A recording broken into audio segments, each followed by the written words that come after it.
একজন গর্ভবতী স্ত্রী তার স্বামীকে জিজ্ঞেস করলো, আচ্ছা, তোমার কি মনে হয় আমাদের ছেলে হবে না মেয়ে হবে? স্বামী: যদি ছেলে হয় তাহলে ওকে আমি অঙ্ক পড়াবো, ওকে নিয়ে রোজ খেলতে যাব, মাছ কিভাবে ধরতে হয় সেটা শেখাবো। স্ত্রী: আর যদি মেয়ে হয়? স্বামী: আর যদি মেয়ে হয় তাহলে তাকে কোনো কিছুর শেখানোর দরকার নেই। স্ত্রী: কেন?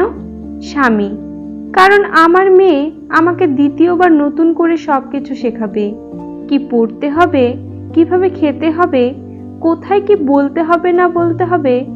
একদিক থেকে দেখতে গেলে সে আমার দ্বিতীয় মায়ের মতোই। আমি তার জন্য কিছু করতে পারি আর না পারি, সে আমাকে চিরদিন নিজের হিরো মনে করবে।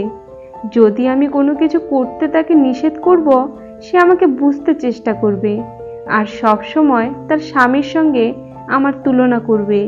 সে যে বয়সেই পৌঁছাক, সারা জীবন এটাই চাইবে যে আমি তাকে একটা বেবি ডলের মতো ভালোবাসি।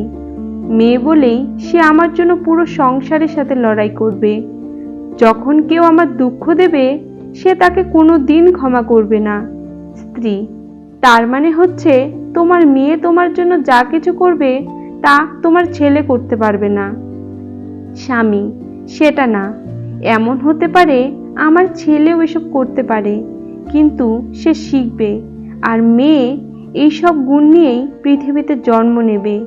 স্ত্রী: কিন্তু সে তো চিরকাল আমাদের সাথে থাকবে না। স্বামী: কিন্তু আমরা তার মনের ভেতরেই থাকব, এতে কোনো কিছু যায় আসে না যে সে কোথায় গেল না গেল। কারণ মেয়েরা সব সময় বিনা শর্তে ভালোবাসা আর দেখাশোনার জন্যই জন্ম নেয়।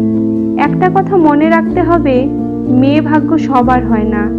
যে ঘর সৃষ্টিকর্তার পছন্দ, সেই ঘরেই মেয়ের জন্ম হয়। প্রিয় বন্ধুরা, আমি শিখা এতক্ষণ ছিলাম আপনাদের সঙ্গে। আমার এই ভিডিওটি যদি আপনাদের ভালো লাগে তবে অবশ্যই একটি লাইক করুন, বন্ধুদের সাথে শেয়ার করুন এবং চ্যানেলে নতুন হলে আমার এই চ্যানেলটিকে সাবস্ক্রাইব করে আমার পাশে থাকুন।